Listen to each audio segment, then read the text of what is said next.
So welcome to Kenya Breweries, to the brew house. We are very happy this morning to share with you our great results. So from a GDP perspective, I think across East Africa, it is stable.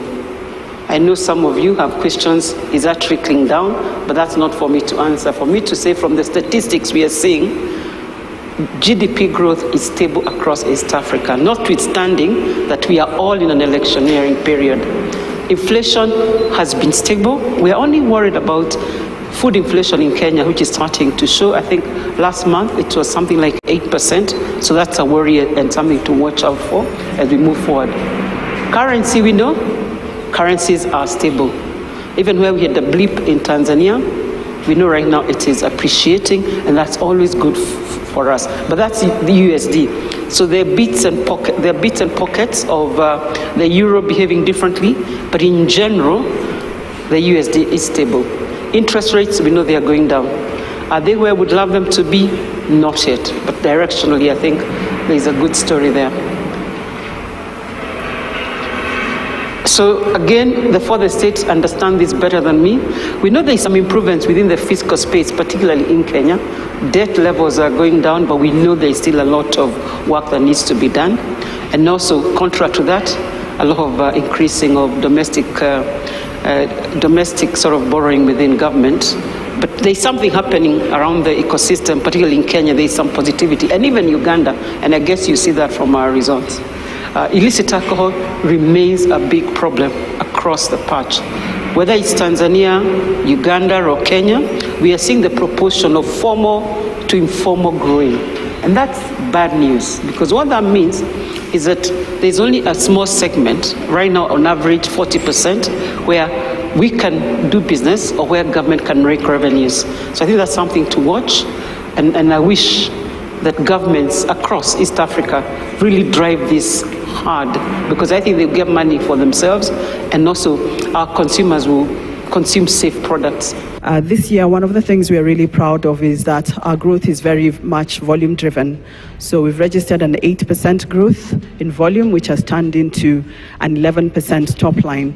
And that is across countries and across categories. So we have grown beer by 9% and spirits by 16%, and across the countries, Jane has shown you at a reported level, Kenya growing at 2%, Uganda 13%, and Tanzania at 44%, a whopping 44%, again reflecting the recovery we talked about last time.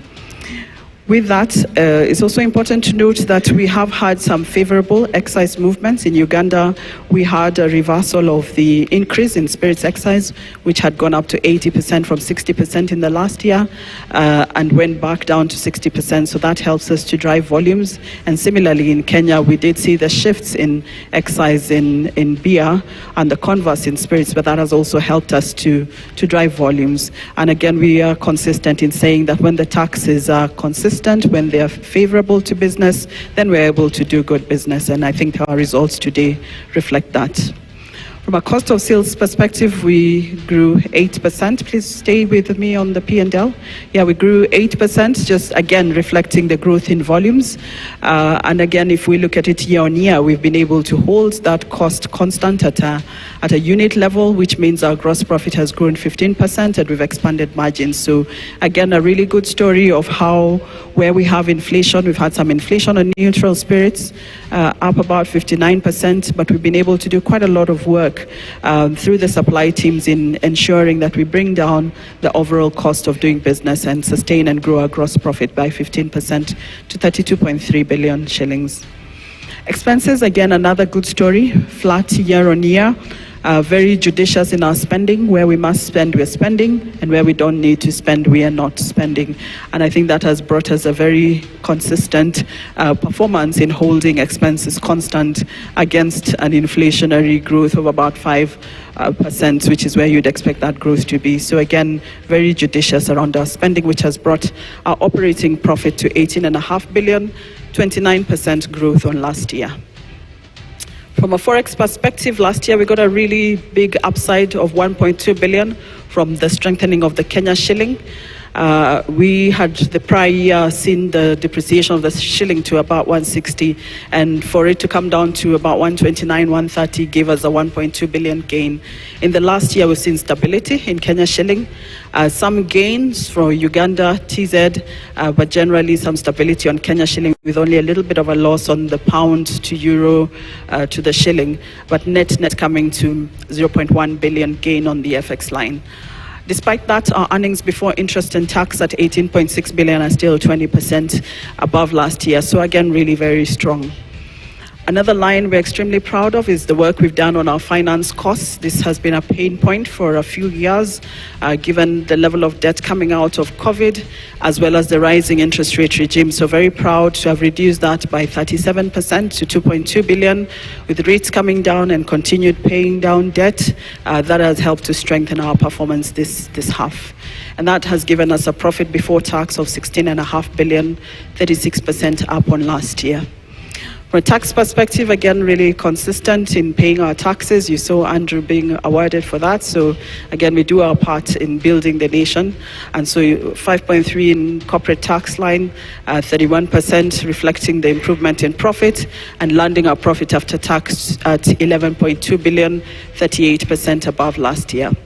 And from an attribution perspective, the growth is very strong on the equity holders.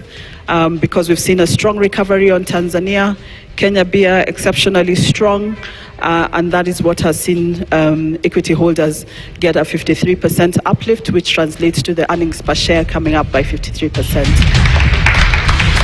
Jane, welcome to the show. Thank you very much. Congratulations first on those numbers. In fact, I decided to become poetic looking at those numbers and the results. If there was a headline to be put in place, would you call it a recovery, resilience, or repositioning for future growth?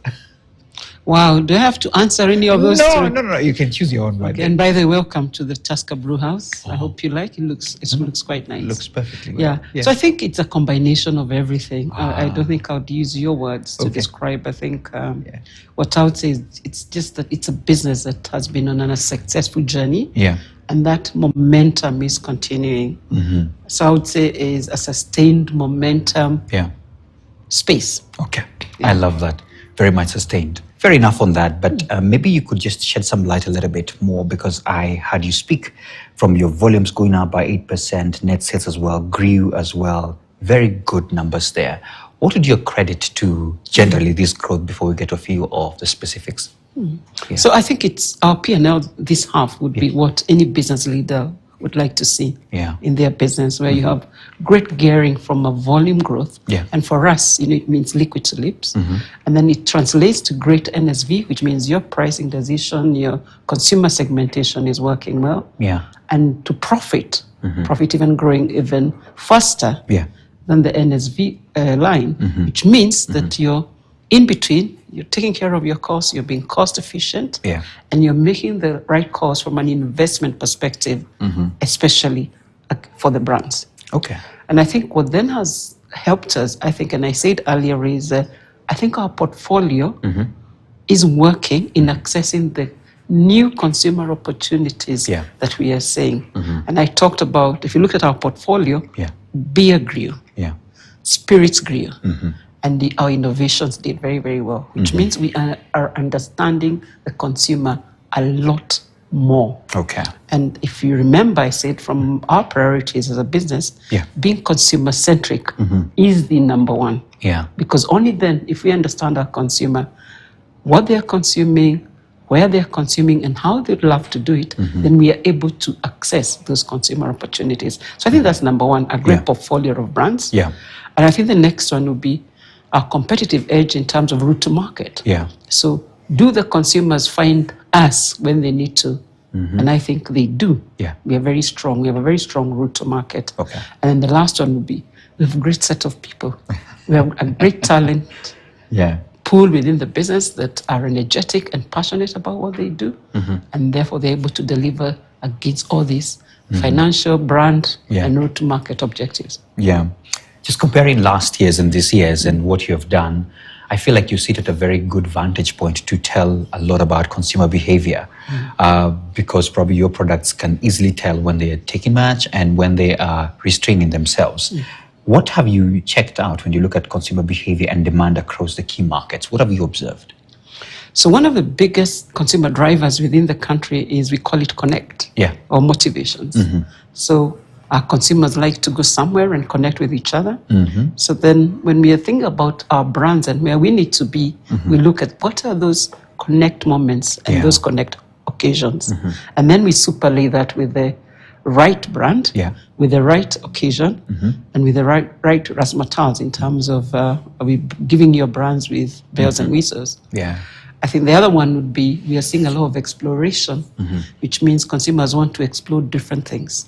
So flavor is exploding. And if you look at our innovations in the recent times, it's about flavor, lemon, ginger, spicy. It's a whole host of consumer dynamism that is happening that's actually is across categories. I think if you go to a supermarket, you'll observe this, not just in our segment.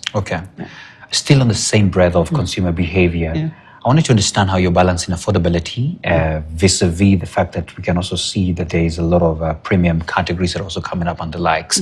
How are you balancing that to ensure that your customers are still in touch? So I think if you look at our business, we have a great portfolio that accesses the myriad levels of consumer segmentation. So we have premium. There are people like you, I suspect, who have no stops, who want to really enjoy yourself and buy something nice for yourself and reward yourself. We then have the middle, who probably want something to enjoy, but not very expensive. And then we have the low end. And I think we have brands from Johnny Walker Blue all the way to even a Tusker in the middle, or a Smirnoff, or a Chrome at the bottom, or Senator. So we try and offer all consumer segments a great value brand of their choice, which they can enjoy, which is safe, and the language of communication or advertising talks to them particularly. So and I think that's why I keep saying we have a great portfolio, because we understand how to access that opportunity. Let's just now move from the regional perspective, from the markets that you oversee. And I was looking at the numbers and seeing they will never be uniform, definitely. But I just wanted you to paint a picture for us, what you're observing in the Tanzania market, Uganda, Kenya. What have been the general observations? First of all, I would say consumers are the same in East Africa. We can pretend we are different, but we are very, very, very similar. We like connecting with each other. We like flavor. We like family. We like socializing. Absolutely. So we are the same. We go for value for money. We are value hunting. It is the same. So the consumer is very, very, very similar. And therefore, for us as a business is to look at what trends are we seeing across that ecosystem that we can exploit together. The execution could be a bit different. So the execution of a flavor in Uganda could be, you've done it with Waraji. But the same one, you could do it with Tanzania with a TZ. Or in Kenya with a Kenya King, but the consumer is the same. So I don't think there are any regional differences. Sometimes I say it's managers who are different, but not consumers. Let's dig deeper now to those particular markets. And I wanted you to paint a picture based on, in terms of numbers of growths, going to the numbers that you have recorded. And I had a feeling Tanzania looks like it's on a very serious upward scale. What are your observations when it comes to numbers? So remember, over time, Kenya was the biggest. And a very big proportion, plus 70. And our agenda over the last 6-7 years was to, how do we de-risk Kenya by making sure Tanzania and Uganda grow faster. So if you're an EABL shareholder or stakeholder, you're kind of de-risked. So, and I think we are succeeding in that. So I think today you can see Kenya is about 60%, which means that our growth in Uganda, which has accelerated over time, is bearing fruits. Tanzania is sort of the one we've started recovering in the last 2 halves. And because it's a small base, obviously the number looks quite accelerated. But I hope it continues like that in the 30s. So I think the strategy of the business to keep growing faster in those markets, because we have more to go for, is working. Let's talk on what probably would have been the start of things, but when you presented about the macro environments and everything else, a lot of stability across the board, and we have seen that even across businesses as well, from currencies to everything else and all that. But I always say a CEO always sits down and has this one thing they have to scratch their head on. I don't know whether it's on a monthly basis or weekly or something, but you must be observing something, probably on a regional perspective. What's the one thing that you have been closely monitoring so that it doesn't affect your bottom lines? Yeah. I think the one that is really worrying me now is illicit. So we just finished a study about 3 months ago across Tanzania, Uganda, and Kenya. And it is just shocking at the rate at which illicit is growing. A few years ago, we were on the 50-50. Or even 40-60, where 40 was the illicit and 60 was the formal. Now that has switched. It has switched now. 60%. 60% is illicit. So we are accessing only 40% of the ecosystem. Which for me is a worry. Our consumers are not getting safe brands or safe alcohol. So that's a health issue. True that. The other one is that if you think as a government, and I mean, you saw we get awarded for tax paying chair. Is that government is not getting what it deserves. From a revenue perspective. And then lastly is it's not sustainable, it's not tenable, because if you're illicit, you're not doing things in the market that get the whole integrated sort of value chains in the ecosystem to grow the economy, not just in your category, but for example, farmers, the trade, distributors, or even trucks to deliver this stuff. So I think that is probably the number one. And unfortunately, illicit hits a top line. Absolutely, I can see that. So imagine if, let's say, our resource today, what you've seen was accessing even 10% more, 50, 60. Different. It would have been very, very different. Right. So that worries me because it looks like it's going, it's not going in the right direction. Let's go to the policy levels a little bit. One of the things that we see is that taxes and regulation continue to shape your sector big time. I don't know what are the latest, because it looks like our taxman will always have new things coming up. It has been sentiments across many other businesses as well. So at what point do taxes become a constraint to growth rather than a source of public revenue, in your own opinion, speaking to that environment? I think we continuously have conversations with authorities in terms of tax policy. And I think 2 years ago we made some great strides because we've held beer prices, and you can see the results. It's starting to go back. And the beauty about beer growing is because beer is so integrated in the ecosystem. If you think of barley farmer, a sorghum farmer, trucks, the retail trade, we have 250,000 outlets across East Africa. So when beer is kicking, there's a lot of employment. I mean, it's an economic activity. So I think on that part, to be honest, like in Kenya, there was some great move about 2 years ago, and I'm hoping it sustains because the results, the theory is proving to be correct in terms of elasticity. We understand the elasticity of our brands. And we know excise tax is the biggest driver of price. So once you can deal with excise, then there's stability of pricing. And then when every other macro is stable, then your volume starts growing. And then everybody is happy. Everybody gets happy. And we find Tanzania and Uganda, they're quite stable in that aspect. From a strategy point of view, as we come to a close of the conversation, which strategic decision have you made in this half that we have seen these good results coming up? Which one have you made in that particular half that gave you the most confidence, maybe if I may say that, and which one remains still work in progress?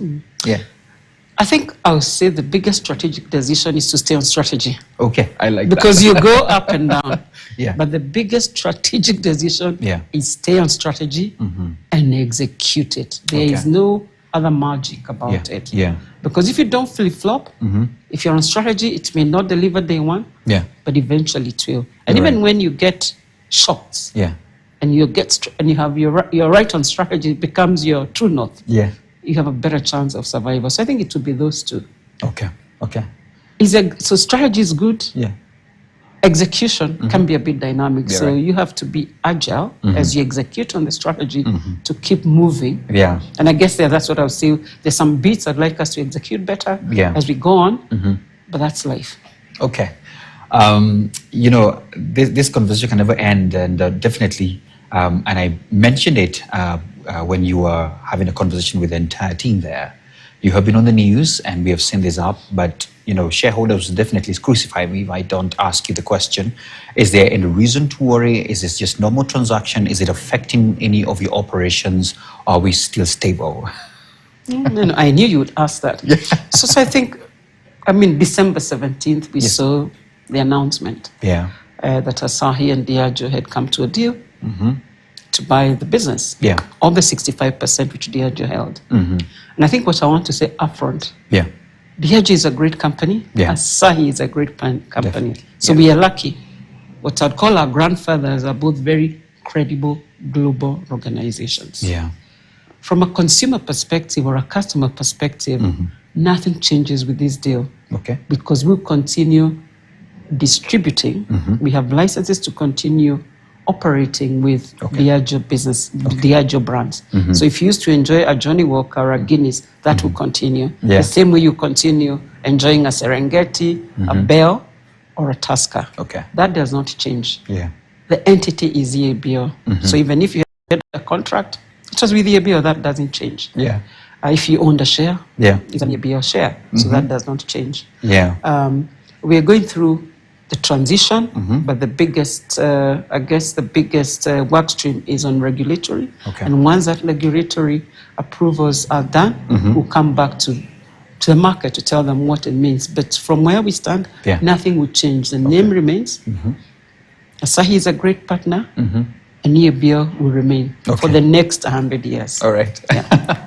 So we must as well speak to the shareholders. Definitely when good numbers like this come up, they truly hope that they might get something. Is there something that you've cooked for them? The dividend was great. Oh, great. Oh, you forgot the dividend. There is a 4 shillings interim dividend, which I think is a significant jump from the last half. Absolutely. Yeah. There you have it for you shareholders. And maybe just the last question now, looking ahead at the second half, Jane, maybe what are your predictions? What are you looking at? What must go right for you to say EABL has delivered a successful full year performance? Again, I repeat, we stick to strategy. Yeah. We know what we want to achieve this year. Yeah. We know our strategic pillars. Beer must deliver. Yeah. We must continue premiumizing. We recruit with mainstream spirits. And we have to keep shaping the new frontiers as a consumer changes or answering to the dynamic consumer. And then just execute towards that with everything else. Like, are we delivering for them where they want to consume? And are we exciting our people so that we can deliver just strategy and then execute? That's what we want to do in the next half. Okay. And definitely the big numbers shall be announced, right? Yes, inshallah. Thank you so much, Jane. Yeah, thank you very much. There you have it. That is Jane Karuku, very optimistic about even the next half, and really congratulations to them on the big numbers that they have. And of course, congratulations as well to the shareholders. Good tidings there. 4 shillings on your share capital as well. And thank you so much for really supporting such a great brand that has really moved across the region as well. Once again, I leave you now with the markets. See you next time.